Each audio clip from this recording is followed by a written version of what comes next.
OMR, ECR இந்த பகுதியிலெல்லாம் பொறுத்த வரைக்கும் இந்த தண்ணீர் பிரச்சனையை விட வந்து கடலரிப்பு சார்ந்திருக்கக்கூடிய சீ ஃப்ளட்டிங் சார்ந்திருக்கக்கூடிய பிரச்சனை தான் இருக்கு. சென்னை அழிஞ்சிரும், மழை பெஞ்ச உடனே போதும் இவங்க வந்துருவாங்க, சென்னை அழிஞ்சிரும் அப்படிங்கிறதுல நம்மளுடைய புதிய ஒரு இயல்பு தன்மை இருக்கு இல்லையா, அது இனிமேல் இருக்குமா அப்படிங்கிறது தான். பூமி அழியாது. சிமெண்ட் செவரால வந்து தடுத்துட முடியுமா ஒரு வெள்ளத்தை? வந்து அது முடியாத விஷயம். ஆனால் நம்ம வந்து செய்கிறோம். வெள்ள வடிகால் பகுதி அப்படிங்கிறது நமக்கு வந்துட்டு தேவை. வெள்ள வடிகால் பகுதி இல்லாதது. அதனால தான் 2015 மழை வெள்ளத்தின் போது அதை தாண்டி தண்ணி வந்துச்சு. கிண்டி ரேஸ் கோர்ஸ்ல பார்த்தோம்னா உள்ள ஒரு 3 குளம் விட்டுறேன் அப்படின்னு சொல்லியிருக்காங்க. இப்போ இது உண்மைக்குமே வேளச்சேரியில் இருக்க தண்ணிலாம் அங்கே வடிஞ்சு வந்துருமா? அதாவது என்னன்னா, நம்மளால ஒரு காடை உருவாக்க முடியாது, நம்மளால ஒரு நீர்நிலையை உருவாக்க முடியாது. இப்போ பள்ளிக்கரணை வந்துட்டு லோ லையிங் ஏரியாவில் இருக்கு. ஆனால் உங்களுக்கு சென்னைக்குள்ளே இருக்கு ரொம்ப இல்லையா, ஹார்ட் ஆஃப் சிட்டிக்குள்ளே கொஞ்சம் உள்ளது. ஆனால் அது லோ லையிங் ஏரியா. நதி வந்து அடிப்படையில் நம்மளோட குடிநீருக்கானது, விவசாயத்துக்கானது இல்லைங்களா? ஆனால் நம்ம அது யோசிக்கல. வீட்டுக்குள்ளே தண்ணி வராதுப்பா, இந்த தண்ணியெல்லாம் எங்கிட்டாச்சும் வெளியே கொண்டு போகிறதுக்கு ஒரு வழி இருக்கா, சாக்கடையெல்லாம் கொண்டு போகிறதா அப்படிங்கிறது தான்.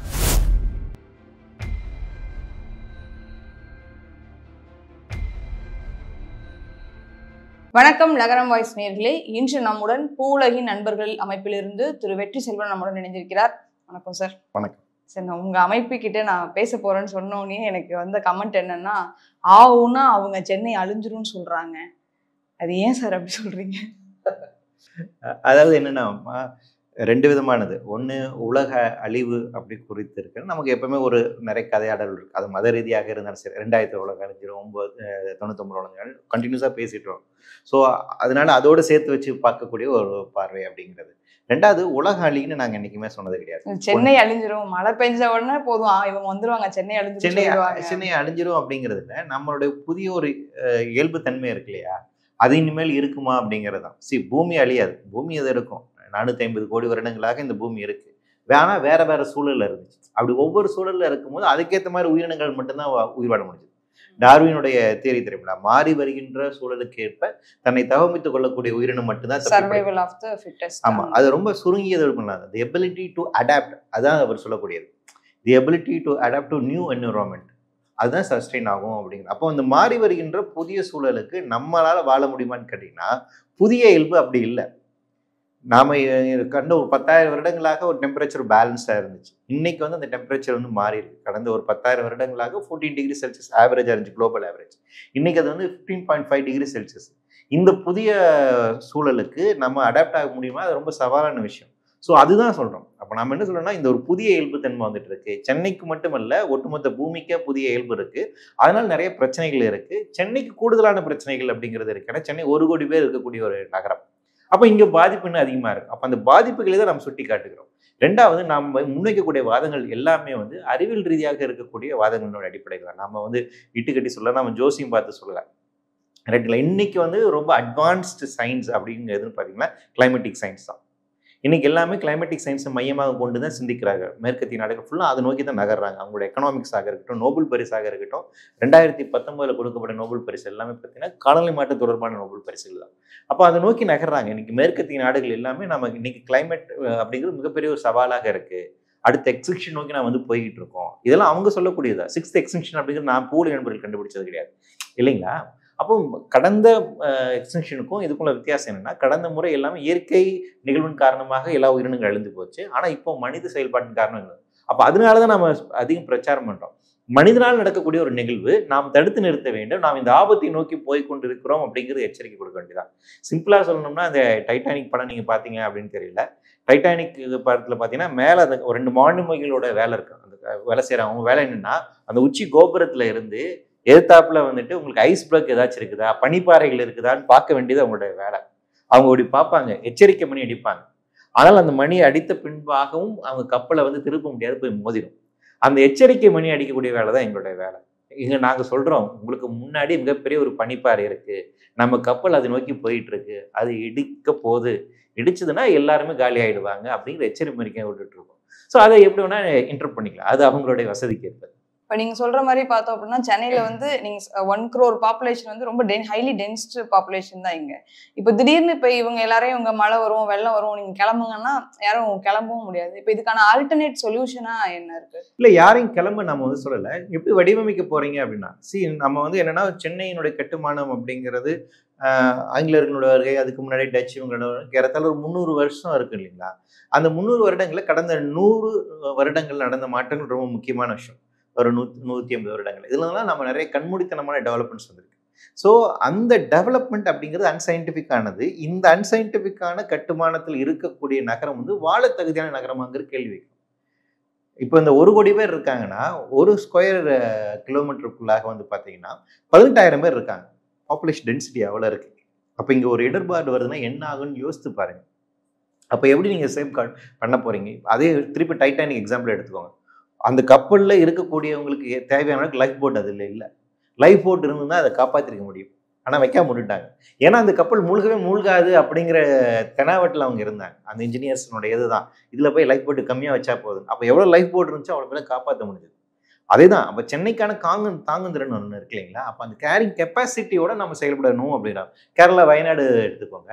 இப்போ அந்த அந்த அந்த கிராமத்தில் இனிமேல் வாழ முடியாதுன்னு சொல்கிறாங்க. அது அவ்வளோதான். அது வந்து ஏன்னா என்னைக்கு வேணால் அது அந்த ரிஸ்க் ப்ரோன் ஜோனாக மாறிடுச்சு. எப்போ வேணால் நிலச்சரி வரக்கூடிய இடம் தான். அப்போ அந்த இடமே இருக்காது. அப்படி நம்ம வந்து சென்னையை மாற்ற போகிறோமான்னு ஒரு கேள்வி. ஏன்னா அந்த வயநாட்டில் நடந்ததுக்கு முக்கியமான காரணம் அன்சைன்டிஃபிக்கான டெவலப்மெண்ட் தான். தொடர்ச்சியாக இயற்கைக்கு மாறுதலாக, இயற்கைக்கு எதிராக, இயற்கையை அழித்து செய்யப்பட்ட அன்சைன்டிஃபிக் டெவலப்மெண்டோட விளைவு அந்த பகுதியே இன்னைக்கு அன்ஹேபிட்டபிளாக மாறிடுச்சு. இன்னைக்கு மனித இனங்கள் வாழ முடியாத ஒரு இடமாக மாறிடுது. அப்படிப்பட்ட இடமாக சென்னை மாற வேண்டுமா அப்படிங்கிற, தமிழகம் மாற வேண்டுமா அப்படின்னா இல்லை. அப்போ இருக்கணும் இல்லையா? அப்போ அதற்கு என்ன ப்ராசஸ் செய்யணும் அப்படிங்கிறத நம்ம சொல்றோம். அப்போ என்னன்னா நீங்க இனிமேல் சென்னை மட்டுமே மையப்படுத்தக்கூடிய நம்மளோட எக்கனாமிக்ஸை வந்து குறைக்கணும். சென்னை சுற்றி உள்ளதான எல்லா பட்ஜெட் அலாட்கேட்டர்ஸ் வர அது நிறுத்துங்கிறோம். ஏன் சென்னை சுற்றி நீங்கள் பறந்துட்டு கொண்டு வரீங்க, சிப்காட் கொண்டு வரீங்க, ஏன் சேட்டலைட் சிட்டி கொண்டு வர்றீங்க? இந்த கேள்வி தான் வைக்கிறோம். அப்போ சென்னை அதனுடைய தாங்குதிறன் ஆயிடுச்சு, அதை நீங்கள் குறைங்க. அப்போ அதை டீசென்ட்ரலைஸ் பண்ணுவதற்கு என்ன வழி இருக்கு? இப்போ சென்னையில் இருக்கிறோம் அப்படின்னா இந்த 1 கோடி பேரும் சென்னையை பூர்வீகமாக கொண்டு வரல கிடையாது இருக்கு இல்லைங்களா? அப்ப வாழ்வதற்கு என்னோட ஊர்ல பிழைப்புக்கான வசதி இல்லைன்னு தான் நீங்க வர்றோம். அது இல்லாம இருக்குல்ல. அப்ப சமசீரான வளர்ச்சி அதை ஒத்துக்க முடியுமா? அப்ப சமசீரான வளர்ச்சினா நான் பிறந்த ஊர்லயே எனக்கு வாழ்வதற்கான போதுமான வசதிகள், அந்த எக்கனாமிக்கல் ஆக்டிவிட்டி செய்வதற்கான வசதி கொடுக்க அந்த இன்ஃப்ராஸ்ட்ரக்சர் வேணும். அப்ப அந்த இடத்துல கிடைக்காது, எல்லாமே சென்னையில தான் இருக்கும் அப்படிங்கிற சமசீரான வளர்ச்சி இல்லை. அந்த சமசீரான வளர்ச்சிக்கு நம்ம போகணும் இல்லையா? அப்ப டீசென்ட்ரலைஸ்ட் பண்ண வேண்டிய ஒரு தேவை இருக்கு இல்லைங்களா?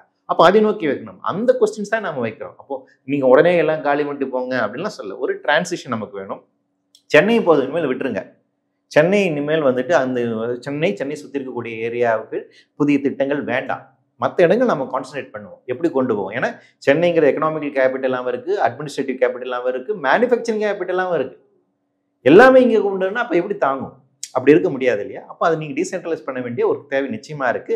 அதற்கான அறிவியல் ரீதியான முன்னெடுப்பு இப்போ சென்னைக்கான 3rd மாஸ்டர் பிளான் கொண்டு வராங்க. அதை நம்ம வைக்கிறோம். 3rd மாஸ்டர் பிளான்ல என்ன பண்ண போறீங்க? சென்னையில மிச்ச மீதியாக இருக்கக்கூடிய எக்கோ சென்சிட்டிவ் ஜோன், சூழல் முக்கியமான பகுதிகள் இருக்குங்களா, அதை எப்படிலாம் பாதுகாக்கப்பட்ட பகுதியாக அறிவிக்க வேண்டும் அப்படின்னு நம்ம சொல்றோம். இப்போ நான் சின்ன வயசுல இருக்கும்போதெல்லாம் சொல்லுவாங்க சென்னை அப்படின்னா தண்ணி பஞ்சமா இருக்கும், அந்த ஊர்ல தண்ணியே கிடைக்காது அப்படிலாம் அப்போ சொல்லுவாங்க.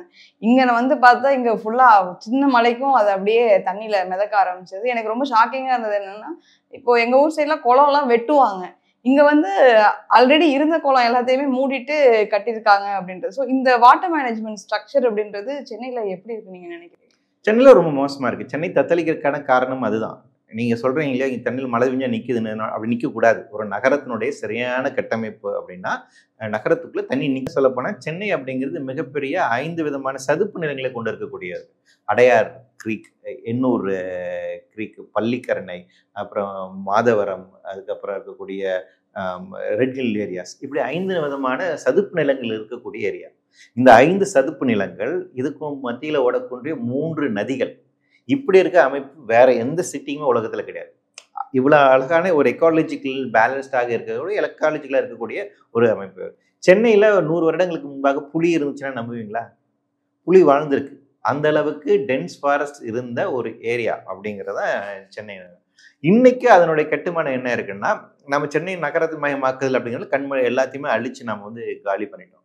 ஸோ அப்போ இன்னைக்கு சென்னை இயல்பா ஒரு ஃப்ளட் ட்ரெயின் ஏரியா, தண்ணியை உள்வாங்கக்கூடிய ஒரு பகுதி, நீர்நிலை சார்ந்திருக்கக்கூடிய பகுதி. அப்போ அதிகமாக மழை பெஞ்சா தண்ணி தேங்க தான் செய்யும்.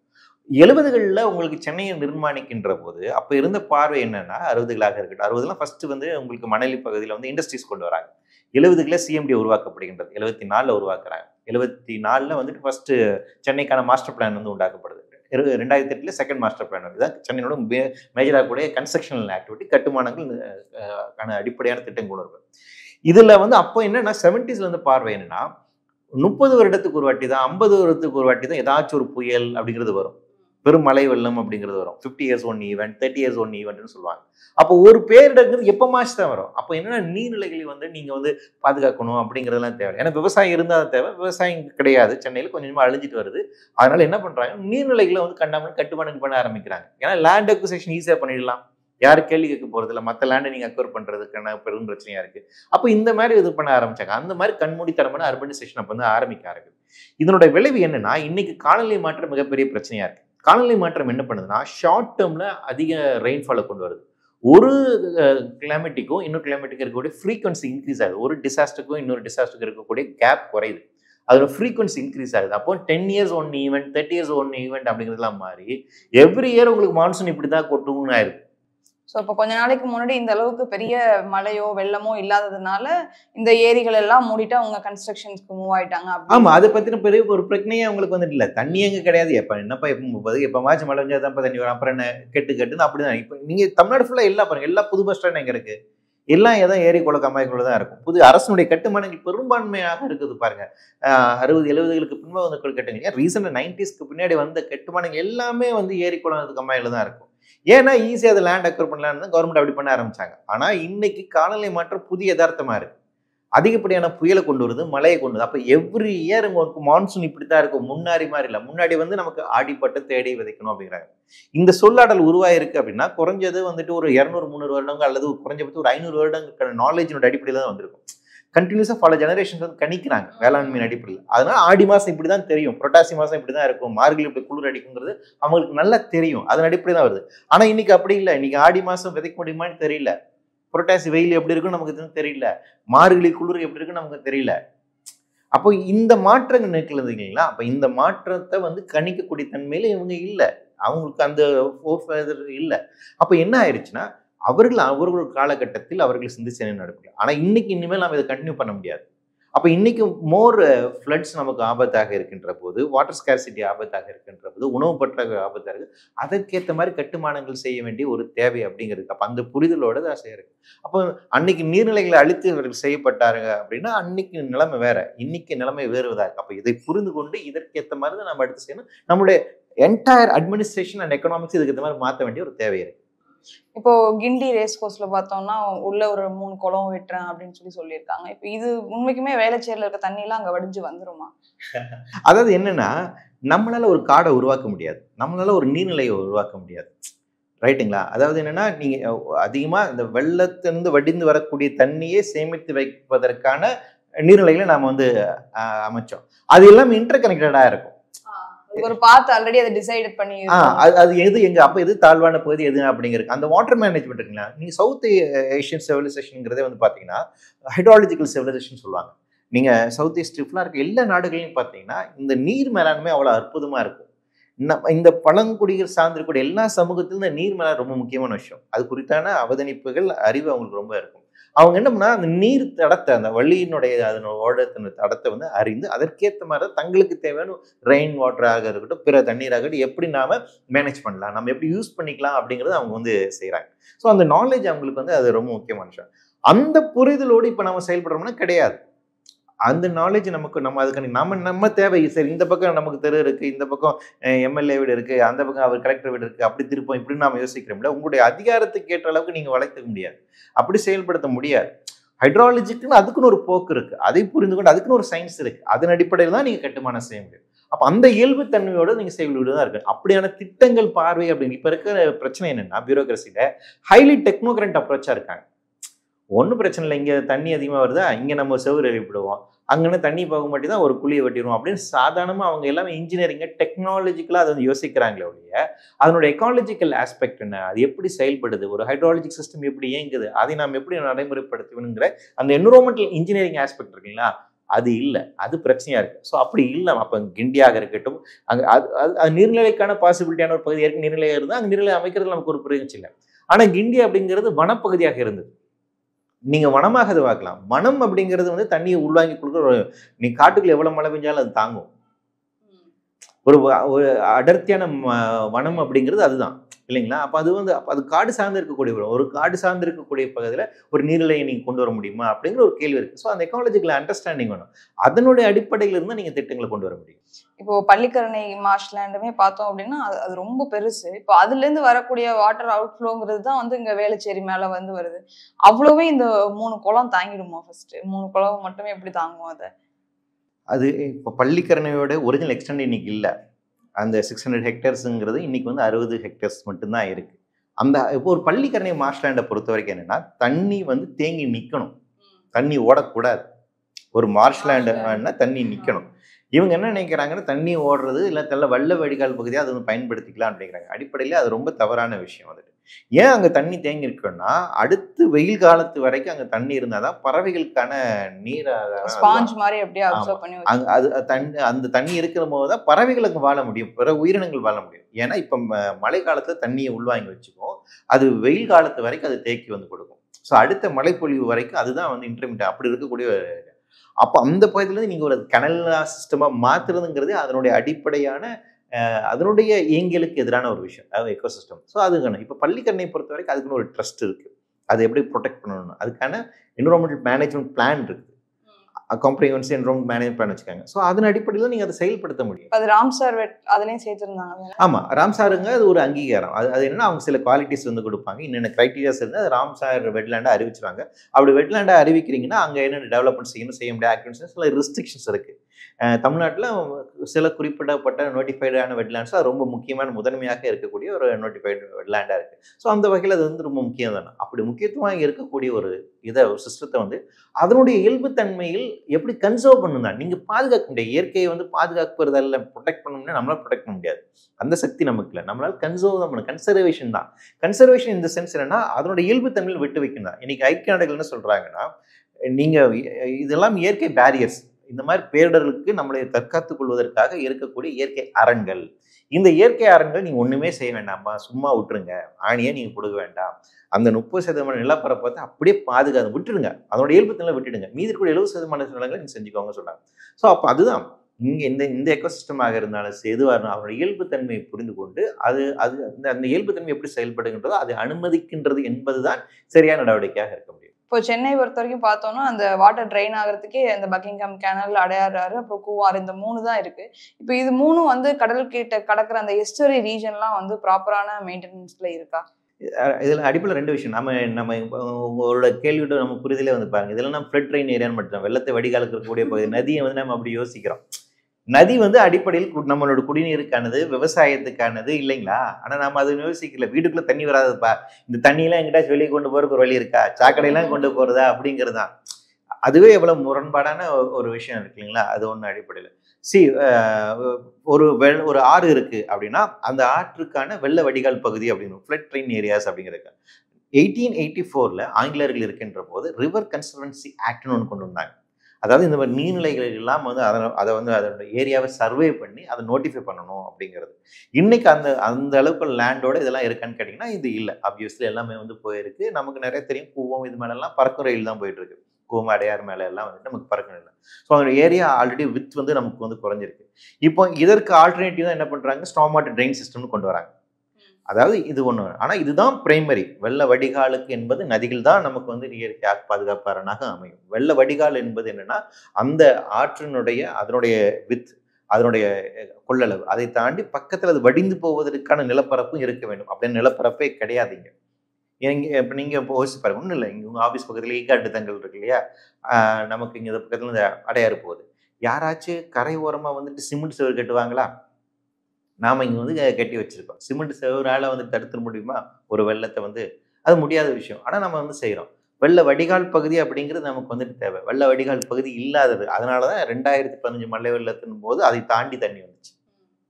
ஸோ அப்போ வெள்ள வடிகால் பகுதி அப்படிங்கிறது இருக்கணும். முகத்துவார பகுதியில் நீங்கள் தூர்வாடுறது அப்படிங்கிறது மட்டும் போதுமானதல்ல. என்டையர் ஃப்ளட் ட்ரெயின் ஏரியாஸ் அப்படிங்கிறது எப்படி இருக்குது அப்புறம் ஒரு நீர்நிலைக்கும் இன்னொரு நீர்நிலைக்குமான இன்டர் கனெக்டிவிட்டிஸ் அப்படிங்கிறது. ஒரு இடத்துல இருந்து தண்ணி தேங்கிச்சுன்னா அது ஒவ்வொரு இடத்துல தேம்பி தேம்பி வரணும். அப்போ அந்த இயல்பு நிலை இருக்குதா, அந்த கனெக்டிவிட்டியோட செயல்படுதா அப்படின்னு பராமரிக்க வேண்டும். இதுதான் பிரைமரி. செகண்டரி தான் ஸ்டார்ம் வாட்டர் ட்ரெயின் அப்படிங்கிற சிஸ்டம்.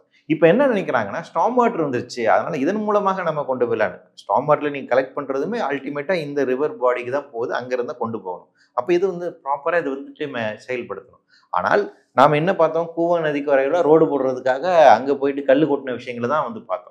ஸோ அது நதியினுடைய அதனுடைய இயல்பு தன்மையோட பாதுகாக்கப்படுதா அப்படின்னு கேட்டீங்கன்னா நிச்சயமாக ட்ரிபியூனல் அதை எடுக்க சொல்லியிருந்தாங்கல்ல, மெட்ரோ ஒர்க்குக்காக நீங்க நிறைய அதுக்கப்புறம் தான் நிறுத்திருக்காங்க. அதுக்கப்புறம் மான்சூன் வந்ததுனால இப்ப நிறுத்தி வச்சிருக்காங்க. கொஞ்சம் கொஞ்சம் இடத்துல ரிமூவ் பண்ணாங்க, ஆனா போதுமான இல்லை. ஆனா அந்த அந்த நடவடிக்கை ரொம்ப தப்பானது இல்லைங்களா? அப்ப நமக்கு தேவை அப்படின்னா அது ஆறாக இருந்தாலும் சரி, குளமாக இருந்தாலும் சரி, இன்னும் நாம வந்து அதுக்கு ஆக்கிரமித்து கொள்ளலாங்கிற பார்வை தான் இன்றளவு தொடருதுங்களா? நீங்க 30-40 வருஷத்துக்கு முன்னாடி இருந்ததா என்னால புரிந்து கொள்ள முடியுது. அன்னைக்கு இந்த தொலைதூர பார்வை அவங்களுக்கு இல்லாம இருந்திருக்கலாம். ஆனா இன்னைக்கு நீங்க கண்கூடா பாக்குறீங்க. வருஷம் மழை வெள்ளம் பெரும் பிரச்சனையாக இருக்கின்றது. மழை கொட்டி தீக்குது இல்லையா? 96 சென்டிமீட்டர் காயல் மட்டும் சாதாரண விஷயங்கள் கிடையாது.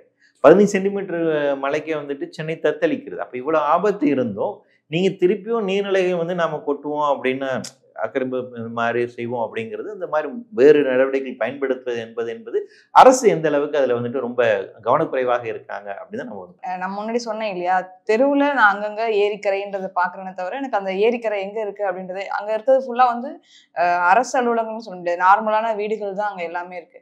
இப்போ அந்த இடத்துல ஒரு வாட்டர் பாடி இருந்திருக்கும்ல, இப்ப அதை நோக்கி வந்து இப்ப இந்த ரிவரா இருக்கட்டும், ஏதோ ஒன்று ஒரு மாஸ் ஒரு ரொம்ப ரொம்ப அதிகமான தண்ணியை கொண்டு வருதுன்னா இப்ப அந்த தண்ணிலாம் எங்க போகும்? யாருக்கு இதுக்கு பதில் கிடையாது.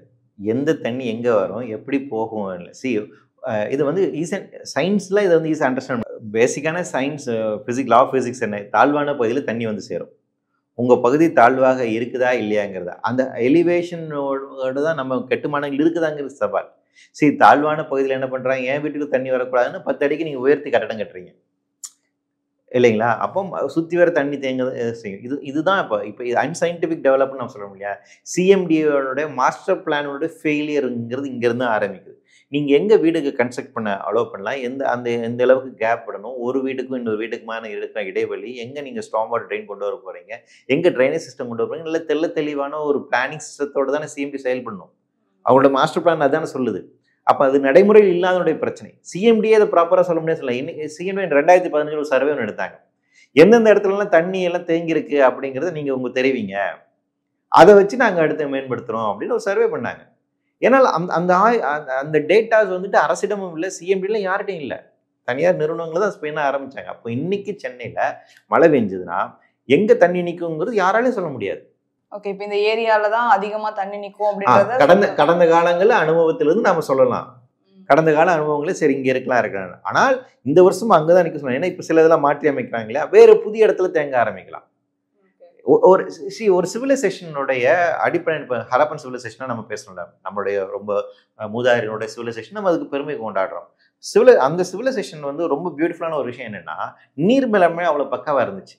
ஆற்று நீரை வந்து அவங்க ஊருக்குள்ள கொண்டு வந்து கழிவு நீரை வெளியேற்றுவதற்கும் இந்த நீரை வெளியேற்றுவதற்குமான ட்ரைனேஜ் சிஸ்டம் வச்சிருந்தாங்க. பக்காவான ஒரு ட்ரைனேஜ் சிஸ்டம். ஒரு வீடுனா 2 விஷயம் இருக்கணும், வீட்டுக்குள்ள வெளிச்சம் வரணும், காத்து வரணும், தண்ணி வந்துட்டு போறதுக்கான இந்த வசதி இது இருக்கும். இதுதான் சிவிலைசேஷன் பேசிக்கான விஷயம். இப்போ என்னன்னா, சென்னைக்கு உள்ள தண்ணி வர்றதுக்கான வழி மட்டும்தான் இருக்கு, வெளியே போறதுக்கான வழி கிடையாது. அப்படிதான் நம்மளுடைய கட்டுமானங்கள் இருக்கு. சென்னையில 134 இடத்துல பம்பிங் ஸ்டேஷன் வச்சுதான் இந்த நீர் வந்து அகற்றப்படுது. ஏன் அப்படின்னா, அதனோட எலிவேஷன் இருக்கு இல்லைங்களா, இங்கே ஹையாக இருக்குது, இங்கேருந்து ட்ரைனேஜ் சிஸ்டம் வருது, இப்படி வருதுன்னா இங்கே ஹையில் இருக்குது, இங்கேருந்து இங்கே மேலே ஏற்றணும். இந்த மாதிரி 134 இடங்கள் இருக்குது. அப்போ தண்ணி இயல்பாக ஒரு இடத்துலேருந்து வடிந்து போகுமா வழியாது. இயல்பாக சென்னையில் தண்ணி வடிந்து போவதற்கான வாய்ப்பே இல்லை. அதுக்கான ட்ரைனேஜ் சிஸ்டம் நம்மகிட்ட கிடையாது, அதுக்கான ஸ்டார்ம் வாட்டர் ட்ரெயின் சிஸ்டமும் நம்மகிட்ட கிடையாது.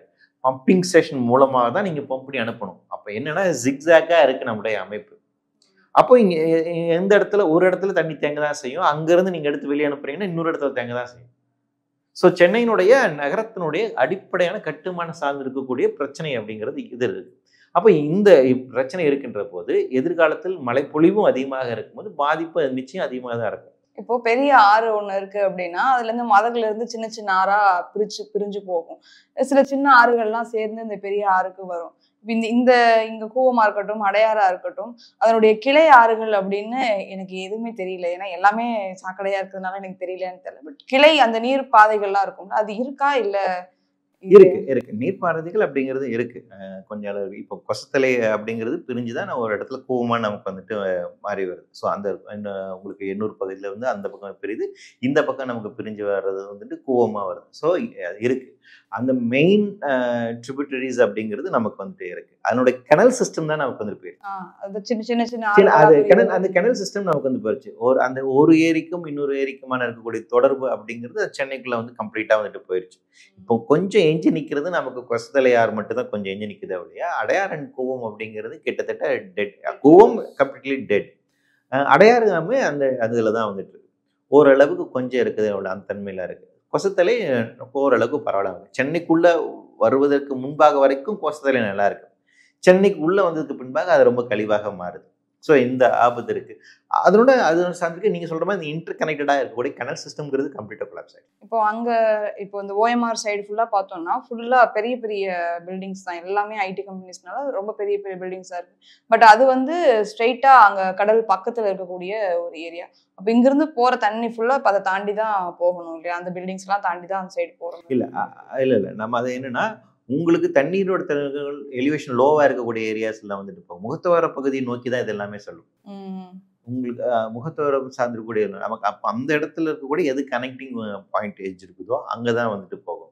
ஸோ நம்மளுடைய இந்த நம்ம நகர கட்டமைப்புக்கு ஏற்ற மாதிரி தான் இந்த வழித்தடங்கள் அப்படிங்கிறது இல்லை. ஸோ அந்த வழித்தடங்களை விட்டுட்டு அப்படிங்கிறத நான் சொல்றோம். இப்போ பள்ளிக்கரணை வந்துட்டு லோ லையிங் ஏரியால இருக்கு. ஆனா உங்களுக்கு சென்னைக்குள்ள இருக்கு ரொம்ப இல்லையா, ஹார்ட் ஆஃப் சிட்டிக்குள்ள கொஞ்சம் உள்ளது இருக்கு. ஆனா அது லோ லையிங் ஏரியா. ஆனா தண்ணி அங்க வரும் உங்களுக்கு வந்து. ஸோ அந்த மாதிரி இருக்குது. ஸோ அப்போ வந்து கடற்கரையோரமாக இருக்கும் என்கிற காரணத்தினால அந்த பகுதியில தான் தண்ணி போகணும் அப்படிங்கிறது அவசியம் இல்லை. எது லோ லையிங் ஏரியாவா இருக்குதோ ரொம்ப தாழ்வான பகுதியில இருக்கோ அந்த பகுதியில தான் தண்ணி வந்துட்டு உங்களுக்கு வந்துட்டு போய் சேர்வதற்கான ஒரு வாய்ப்பு இருக்கு. ஸோ அந்த லாட்டிடியூட் ஹைட்ல இருந்து தான் பார்க்கும்போது ஸோ அப்போ ஓஎம்ஆர் ஈசிஆர் இந்த பகுதியில எல்லாம் பொறுத்த வரைக்கும் இந்த தண்ணீர் பிரச்சனையை விட வந்து கடலரிப்பு சார்ந்து இருக்கக்கூடிய ஃப்ளட்டிங் சார்ந்து இருக்கக்கூடிய பிரச்சனை தான் இருக்கும். ஸோ கடல் சார்ந்து இருக்கக்கூடிய பிரச்சனை தான் அந்த பகுதியில் இருக்கும். அவங்களுக்கு கடல்மட்ட உயர்வு ஏற்பட்டால் ஷோலிங்கநல்லூர், வேளச்சேரி இந்த பகுதியில் நிறைய பிரச்சனை இருக்கும்.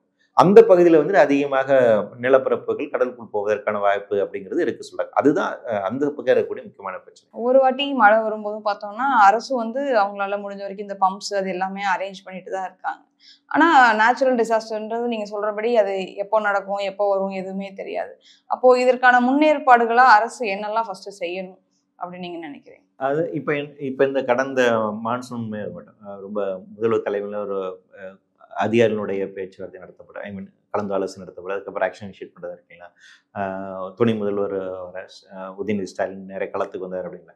அப்படி இல்லாமல் மேயரே இதை ஹேண்டில் பண்ணுற அளவுக்கு இருக்கணும். நீங்கள் வந்து நியூயார்க் நகரமாக எடுத்துக்கோங்க, வாஷிங்டன் நகரமாக, அங்கே வந்து ஒரு மழை வெள்ள பாதிப்பு வருதுன்னா அந்த நகரத்தினுடைய தலைவர் யாருன்னா மேயர் தான். அவர் தான் அதை வந்து ஹேண்டில் பண்ணுறாங்க. இதுதான் உலகமும் எல்லாம் மேயர்ஸ் மேஜராக இருக்கக்கூடிய சிட்டிஸில் இருக்கக்கூடிய எல்லாம் நடைமுறையும் அதுதான். ஏன்னா அந்த நகரத்தினுடைய தந்தை அப்படிங்கிறத மேயரை நம்ம வந்து அழைக்கிறோம். நிர்வாகம் முழுக்க முழுக்க அவர் கை சார்ந்து இருக்கணும். எவ்வளோ பெரிய கிரைசிஸாக இருந்தாலும் அவர் மேனேஜ் பண்ணுறாரு. அவர் எக்ஸ்ட்ரா ஃபோர்ஸை வந்து கேட்கலாம் அரசிட்ட, எனக்கு இதெல்லாம் வேணும் இவ்வளோ வேணும் அப்படிங்கிறது. அப்படியான ஒரு structural form of working system இருக்குங்களா, அதுதான் நீடித்து நிலைத்து உழைக்கும். இப்போ வந்து நமக்கு அமைச்சர்கள் வருவதோ முதலமைச்சர் வருவதோ அப்படிங்கிறத நம்ம வந்து குறையா நான் சொல்லலை. ஆனால் என்னன்னா நீங்கள் அதை யோசிச்சு பாருங்க, அமைச்சர் வந்தால் தான் இங்கே செயல்படுகிற நிலைமையில் அதிகாரி அமைப்புகள் இருக்குதாங்கிற ஒரு கேள்வி வருது இல்லையா, அது சிக்கலுக்குரியது. அமைச்சர் வருவாங்க, அதிகாரி வருவாங்க, அப்போ தான் அதிகாரிகள் செயல்படுவாங்கன்னு இருந்துச்சாங்கன்னா அது ரொம்ப அப்போ அதில் பாதிப்புகளாக சாதாரணப்பட்ட ஏழை மக்கள் தான். இப்போ மழைநீர் பாதிப்பு அப்படிங்கிறது வந்துட்டு எல்லாருக்கும் ஒரே மாதிரி இருக்காது இல்லைங்களா. இப்போ நமக்கு வேறு ஓரளவுக்கு வசதியாக இருக்க ஒரு ரோடு மிடில் கிளாஸ் சமாளிச்சுக்கலாம்னு வச்சுக்கோங்க. ஆனால் அன்றாட பிழைப்பு இருக்கக்கூடியவங்க இருக்காங்க இல்லையா. போன மழை வெள்ளத்தின் பார்த்தோம்ல, ஒரு அம்மா கழுத்தளவுக்கு தண்ணியோட சென்னை புறநகர பகுதியில் வந்துட்டு வீட்டுக்குள்ள தண்ணி வந்துருச்சு, சிலிண்டர் மேலே ஏறி நின்று 2 பிள்ளைங்களை மேலே பறங்கி மேலே உட்கார வச்சுட்டு தாங்கி 12 மணி நேரம் எப்படி நிற்குது. அவங்களுக்கு 1 மணி நேரம்னாலும் பிரச்சனை தானே, 12 மணி நேரம் கழுத்தளவோட தண்ணியில் நிற்கிறாங்க இல்லையா. அவங்களோட வாழ்வியல் அப்படிங்கிறது சிக்கலுக்குரியது. அப்போ எல்லாருக்குமே இந்த பேரிடர் ஒரே மாதிரி பாதிப்பை உண்டாக்க போறது கிடையாது. விளிம்பு நிலையில் இருக்கவங்க அது கூடுதலான கடுமையான பாதிப்பை உண்டாக்கும். வட சென்னையில் வந்து பார்த்தீங்கன்னா மழை வெள்ள பாதிப்பு, எண்ணெய் கசிவு, அதுக்கப்புறம் அமோனியா கேஸ் லீக். ஆமா. அப்ப அந்த இடமே அவங்களுக்கான பிரச்சனையாக இருக்கு. அப்ப அவங்க வாழ்கின்ற இடம் சூழலே இருக்கு. அப்போ இந்த நகரத்தினுடைய கட்டுமானத்துல யார் மோர் வர்னபிளாக இருக்காங்க, அவங்களுக்கு நம்ம எப்படி ஹெல்ப் பண்ண போறோம், அப்ப அதுக்கான இன்ஃப்ராஸ்ட்ரக்சரை எப்படி டெவலப் பண்ணணும், என்ன மெக்கானிசத்தை கொண்டு வர போறோம். அப்ப இந்த வர்னபிலிட்டி அசஸ்மெண்ட் வேணும். எதிர்காலத்தில் காலநிலை மாற்றம்ங்கிறது மிகப்பெரிய பிரச்சனை கொண்டு வரப்போகுது. அப்போ எந்த பாதியில் என்ன மாதிரி பிரச்சனை உண்டாக்க போகுது அப்படிங்கிறத கண்டறிந்து அதுக்கேற்ற மாதிரி பிரச்சனை கொண்டு வரணும். நீர் மேலாண்மை அப்படிங்கிறது தனித்து பார்க்கவே முடியாது. இன்னைக்கு காலநிலை மாற்றத்தோடு சேர்த்து வச்சு தான் நீங்கள் வந்து பார்க்கணும். அப்போ காலநிலை மாற்றத்தோடு சேர்த்து வச்சு நீர் மேலாண்மை நம்ம எப்படி கொண்டு வரணும், அப்போ அதுக்கான இன்ஃப்ராஸ்ட்ரக்சர்ஸ் எப்படி கொண்டு வரணும். இன்றளவு நம்ம வந்து இப்போ டிசாஸ்டர் ரிலீஃப் ஃபோர்ஸ் அப்படிங்கிறத நம்ம சின்னதாக ஒன்று வச்சுருக்கோம். நம்மகிட்ட ஃபயர் அண்ட் ரெஸ்கியூ டிபார்ட்மெண்ட் இருக்குது. அவங்க நம்ம இன்னும் கெப்பாசிட்டி பில்ட் பண்ணலாம், அந்த இன்ஃப்ராஸ்ட்ரக்சர்ஸ் இன்னும் அதிகப்படுத்தலாம். இந்த மாதிரி ஒரு எமர்ஜென்சியை எப்படி ஹேண்டில் பண்ணுறது. இன்னும் நம்ம டிசாஸ்டர் மேனேஜ்மெண்ட் ரெவன்யூ டிபார்ட்மெண்ட் தான் வச்சுருக்கோம். அது தனி டிபார்ட்மெண்ட். வருவாய்த்துறையில் இருக்கிறவங்க எப்படி டிசாஸ்டர் மேனேஜ் பண்ண முடியும். அப்போ அது வந்து தனி ஒரு அமைப்பாக உருவாக்கப்பட வேண்டிய ஒரு தேவையாக இருக்குது. அப்போ இந்த நேரம் அப்போ சென்னைக்கான கிளைமேட் ஆக்ஷன் பிளான் ஆல்ரெடி வந்துச்சு. இப்போ இந்த கிளைமேட் ஆக்ஷன் பிளானில் பொறுத்தவரை யாருக்கு அதிகாரம், எப்படி செயல்படணும், என்ன திட்டங்கள் இருக்கணும் அப்படிங்கிறது. அப்போ அந்த வரையறையை கொண்டு வந்து யார் most vulnerable group of peoples, அவங்களே நம்ம எப்படி பாதுகாக்க போகிறோம், எங்கே வெள்ளம் வடிகள் வந்து எந்த பகுதியில் மக்கள் பாதிப்படைவார்கள். ஒடிசா வந்து நமக்கு நல்ல ஒரு எக்ஸாம்பிள். ஒடிசா வந்து தொடர்ச்சியாக நிறைய பேரிடர்களை சந்தித்து கொண்ட மாநிலமாக இருந்தது கடந்த காலம். ஆனால் இப்போ பேரிடரை மிக திறமையாக எதிர்கொள்ளக்கூடிய மாநிலமாக ஒடிசா மாறி இருக்கு. அவங்க தான் முதல்ல state disaster management authority first கொண்டு வந்தது அவங்க தான். ஏன்னா அவ்வளவு பாதிப்படைஞ்சாங்க. இன்னைக்கு அந்த அளவுக்கு லேர்ன் பண்ணியிருக்காங்க. அப்போ எதிர்காலத்தில் நாமளும் இப்படி இருக்கின்ற போது காலநிலை மாற்றத்தை பொறுத்தவரை ரெண்டே தான், மிட்டிகேஷன், அடாப்டேஷன். மிட்டிகேஷன்னா பாதிப்புகளை குறைப்பதற்கான நடவடிக்கை மேற்கொள்ள வேண்டும். அடாப்டேஷன்னா மாறி வருகின்ற சூழலுக்கு நீங்கள் வாழ கற்றுக்கொள்ள வேண்டும். இப்போ இந்த அளவுக்கு நகரமயமான ஏதாவது ஒரு ஊர் அது வந்து இந்த மாதிரியான ஆக்ஷன்ஸ் எல்லாம் பண்ணி பழைய நிலைக்கு மாறி இருக்காங்க. பழைய நிலைக்கு மாறுறதுங்களை இப்போ ஆரம்பிச்சிட்டாங்க.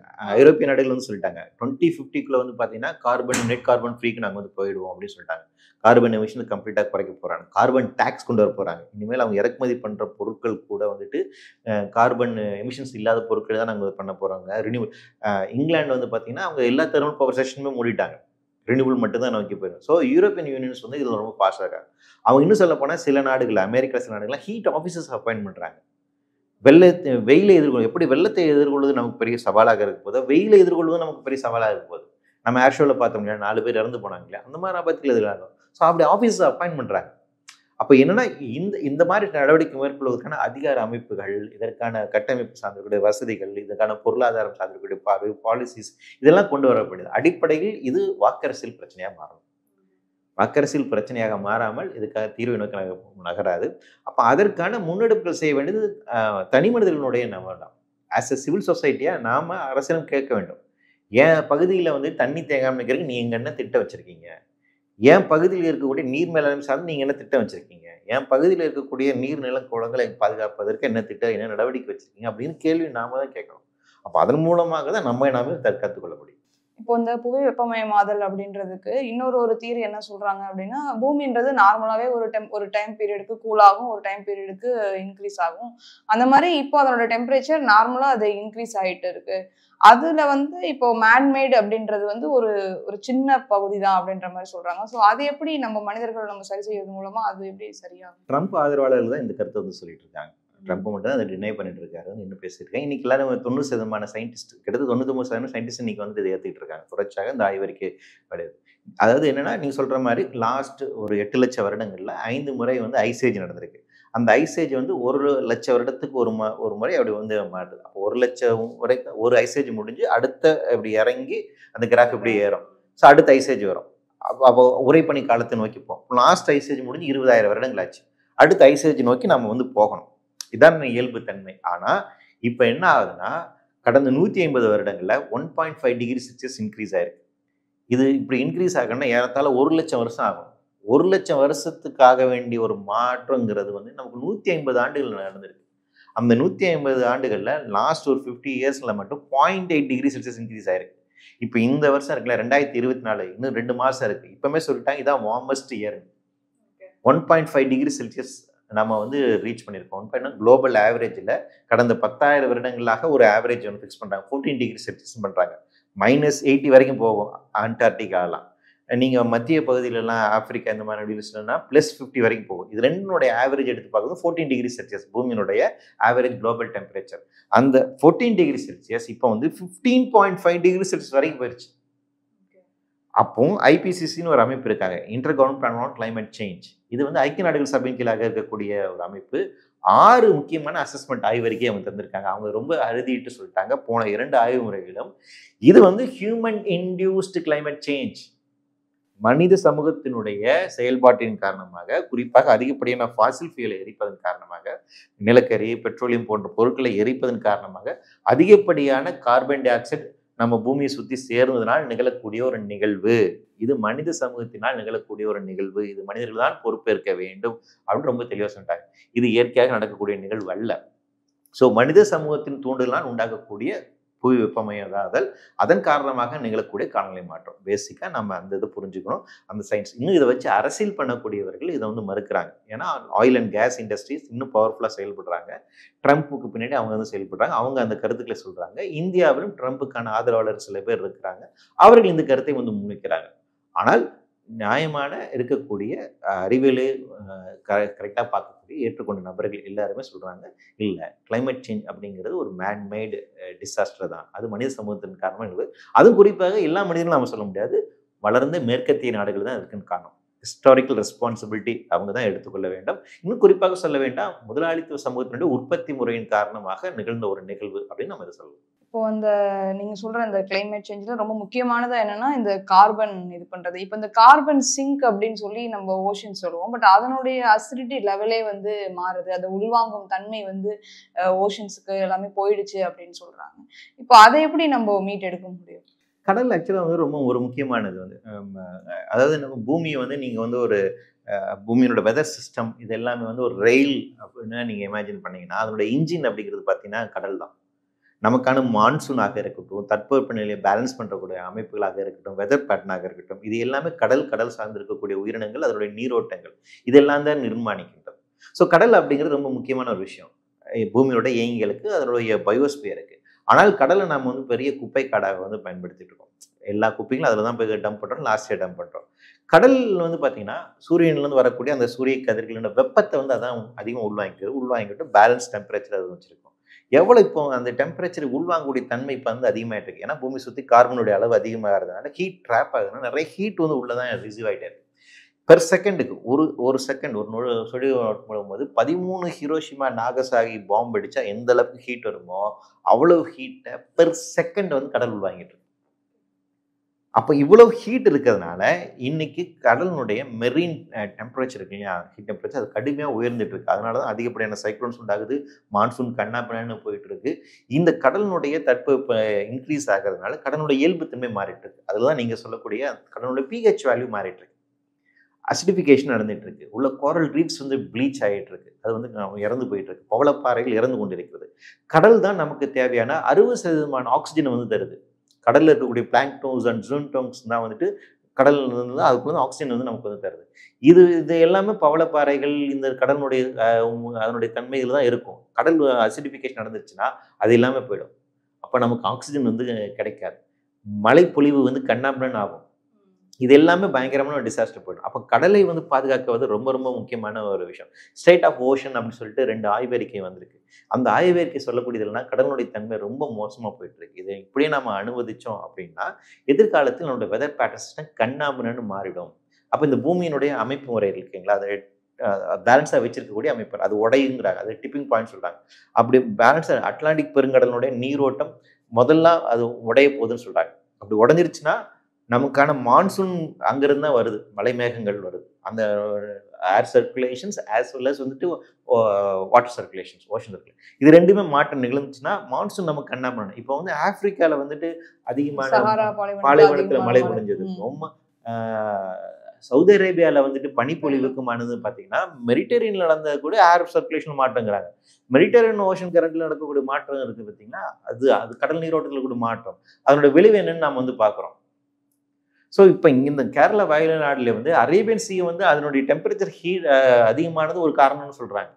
அப்போ இது கடல் வந்து மாறுது அப்படின்னா அது பூமியில் இருக்கக்கூடிய உயிரினங்களுக்கு மிகப்பெரிய ஒரு அச்சுறுத்தலை வந்து நமக்கு வந்துட்டு உண்டாக்கும். கடலினுடையது நாம் புரிந்துக்கொள்ள வேண்டும். ஆனால் நாம் கடலை எப்படி பார்த்துருக்கோம்னா ஒரு குப்பை காடாக நினச்சிட்டு இருக்கோம். என்ன வேணா பண்ணலாம் அப்படிங்கிறது. இந்த பார்வை ரொம்ப அச்சத்துக்குரியது வந்துட்டு. ஸோ கடலில் இருக்கக்கூடிய விளைவு அப்படிங்கிறது நமக்கு மிக கடுமையானதாக இருக்கும். அதுக்கு ரெக்கவரி மெக்கானிசம்ஸ் ஏதாவது இருக்கா? இப்போ அந்த கடலை திரும்பவும் ரெக்கவரி மெக்கானிசம் வந்து எமிஷன்ஸ் நீங்கள் கண்ட்ரோல் பண்ணணும். ஃபர்ஸ்ட் பேசிக்காக அவ்வளோ ஹீட் அதுக்குள்ளே போகாமல் இருக்க பார்க்கணும். எமிஷன்ஸை நீங்கள் 0 கொண்டு வரணும். கடலில் குப்பை கொட்டாமல் நீங்கள் வந்து தடுக்கணும். பிளாஸ்டிக் போய் சேராமல் நீங்கள் தடுக்கணும்.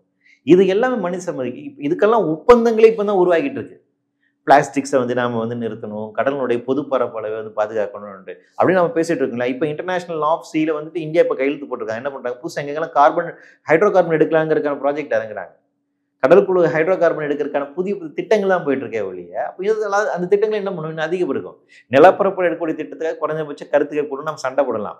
கடலுக்குள்ள எங்கே பண்ணுறாங்கன்னு நமக்கு தெரியாது. இப்போ தமிழக கடலோர பகுதிகளில் வந்துட்டு பக்கத்தில் இன்டர்நேஷனல் பார்டர்ஸில் வந்துட்டு ஹைட்ரோ கார்பன்ஸ் எடுப்பதற்கான திட்டத்துக்கு சில இடங்கள் எடுத்துக்கிட்டு இருக்காங்க. அப்போ இது அதை நீங்கள் ரெக்கவரி பண்ணுறதை விடுங்க, அதை மேலும் மேலும் நாம் இன்னும் பால்படுத்தி கொண்டு தான் இருக்கும். நிறைய விஷயங்கள் பகிர்ந்துக்கிட்டீங்க. ரொம்ப நன்றி. நன்றி.